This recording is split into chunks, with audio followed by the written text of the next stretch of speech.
Bendiciones, hoy jueves 12 de diciembre del año 2024. Soy la profeta Mildred Mata y hoy el Espíritu de Dios trajo a mi espíritu una palabra que quiero compartir contigo. Me decía, no te desesperes. Es que la desesperación es la pérdida total de la esperanza. Inevitablemente vamos a vivir circunstancias, situaciones difíciles en nuestra vida, así como por ejemplo podamos tener un apuro económico, un conflicto familiar, una enfermedad, un contratiempo laboral, y muchas veces en medio de los conflictos, en medio de las situaciones que podemos estar enfrentando, nos desesperamos, nos sentimos como que estamos presionados y no encontramos la salida, y ahí es donde nos invade el miedo y entramos en la desesperación.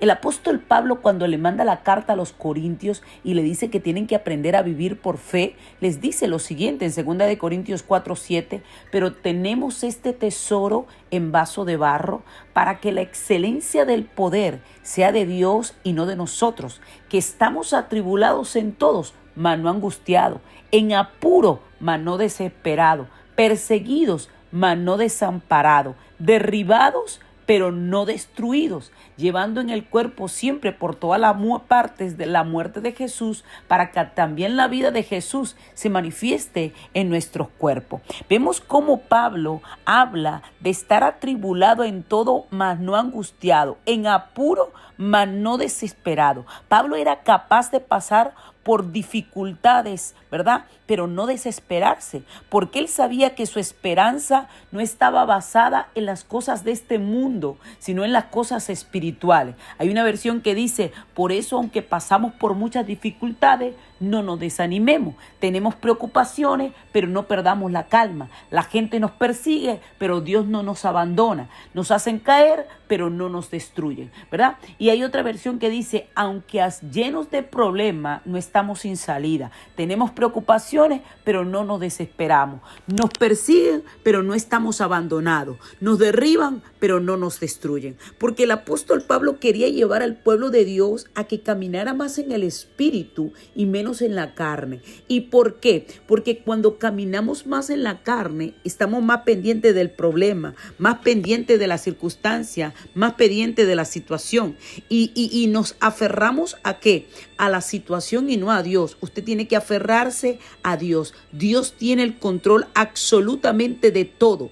Dios conoce todo. Dice la palabra en el libro de Isaías 55, 8, 9, porque mis pensamientos no son vuestros pensamientos, ni vuestros caminos mis caminos, dijo Jehová. Como son más altos los cielos que la tierra, así son mis caminos más altos que vuestros caminos, y mis pensamientos más que vuestros caminos. O sea, el profeta Isaías sabía que independientemente de cualquier circunstancia que podía estar viviendo, Dios tenía el control de todo. Dios tenía el control de todo, al igual que el apóstol Pablo. El apóstol Pablo sabía que si estaba vivo era por el Señor y si moría también era por el Señor. Por eso dice la palabra en el libro de Filipenses 1, 23, 24, porque de ambas cosas estoy puesto en estrecho, teniendo deseo de partir y estar con Cristo, lo cual es muchísimo mejor, pero quedar en la carne es más necesario por causa de vosotros. ¿Por qué? Porque Pablo decía, porque para mí el vivir es Cristo y el morir es ganancia,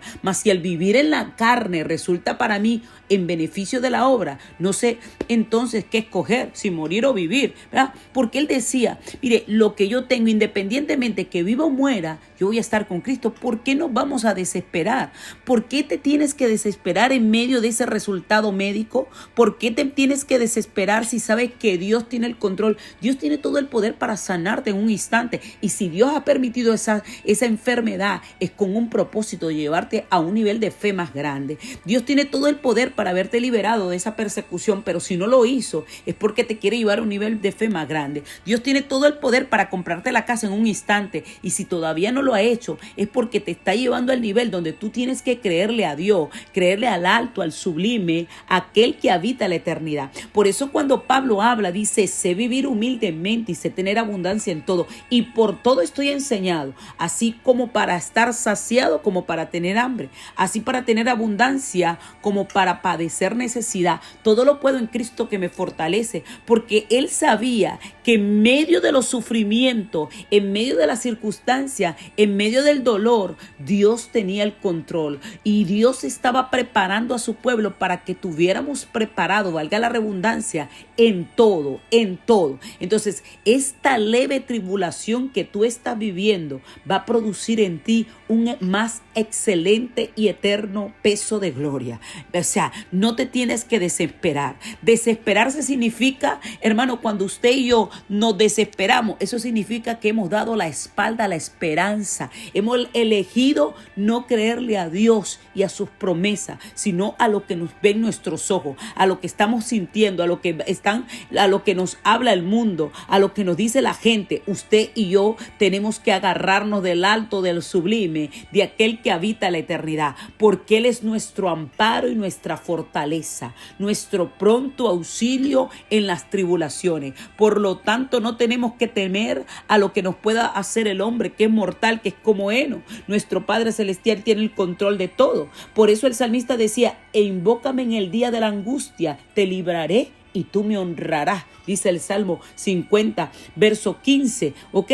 Porque el salmista sabía que en medio de la dificultad, Dios lo iba a guardar, Dios lo iba a sustentar. Entonces, la desesperación significa que hemos puesto nuestra mirada en el mundo y que buscamos la felicidad de este mundo. Y Jesús nos advirtió: no teman a los que matan el cuerpo, pero no pueden matar, porque no pueden matar el alma. Teman más bien al que puede destruir el alma y el cuerpo. ¿Ok? Entonces, no te desesperes en medio de tu necesidad. No te angusties. Pablo dice: por nada estéis afanosos, sean conocidas nuestras peticiones a Dios. En lugar de tú estar ahí desesperado, ¿qué hago? ¿Qué hago? Póngase a orar, póngase a adorar, póngase a buscar de nuestro Padre Celestial. Nuestra esperanza está en la eternidad y no en los pocos días que vivimos en esta tierra. Así como Abraham, nosotros tenemos que esperar en el que el gran arquitecto y constructor de todo nos va a respaldar, nos va a ayudar, nos va a sustentar. El Salmo 43 es un ejemplo de cómo nosotros, cuando nos desanimamos,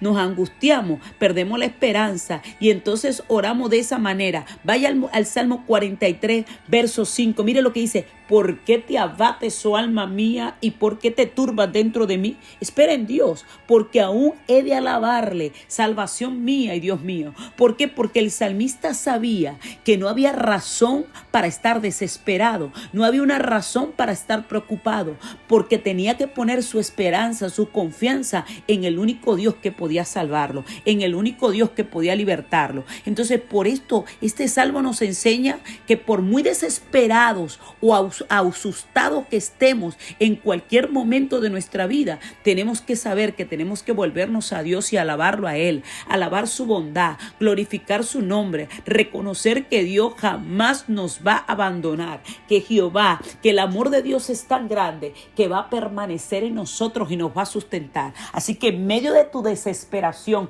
por ese diagnóstico médico, por ese problema familiar, por esa situación económica, por esa crisis que estás viviendo ahora existencial, tienes que volverte a Dios, tienes que alabarlo a Él, aunque no tenga fuerza, aunque tenga 1000 problemas, saber que Dios tiene el control de todo, Dios todo lo sabe, todo lo ve. Si hay algo que me encanta de Dios es su soberanía. Dios no necesita pedirle permiso a nadie para bendecir nuestra vida. Nuestras bendiciones no dependen de hombres, de personas, nuestras bendiciones dependen del que hizo los cielos y la tierra, los mares y aún los abismos. Y Dios no necesita pedirle permiso a nadie para permitir en nuestra vida, como permitió en la vida de Job, una crisis. Pero ahí en medio de la crisis, Dios nos va a levantar, Dios nos va a empoderar. Solamente quiere que tú y yo podamos creerle más a Él y a su palabra. Qué hermoso que en esta mañana podamos decir: Señor, tu palabra dice: echa sobre Jehová tu carga y Él te sustentará y no dejará para siempre caído al justo. Señor, que toda desesperación que el diablo ha querido traer a mi vida, así como dijo el salmista: cuando se juntaron contra mí los malignos, mis angustiadores, mis enemigos, para comer mis carnes, ellos tropezaron y cayeron. Aunque un ejército acampe contra mí, no temerá mi corazón. Aunque contra mí se levante guerra, yo estaré confiado. Porque una cosa tú has demandado, Jehová, y esa yo he buscado. He estado en tu casa todos los días, he estado orando, Dios mío, clamando. Por lo tanto, toda desesperación, todo espíritu angustiador que quiera tocar mi puerta, ahora es anulado, desarraigado, quebrantado por medio de la palabra de Dios. Porque en el día de mi angustia clamé a Jehová y Él me oyó y me libró. Yo te adoro, Señor, porque sé que en medio de las circunstancias más duras, más difíciles que podamos estar enfrentando, tú tienes el control. Tú eres un Dios de obras completas y sé que estoy persuadida del que comenzó la buena obra en nosotros, la va a perfeccionar hasta el día en que Cristo vuelva. En el nombre de Jesús de Nazaret. Amén.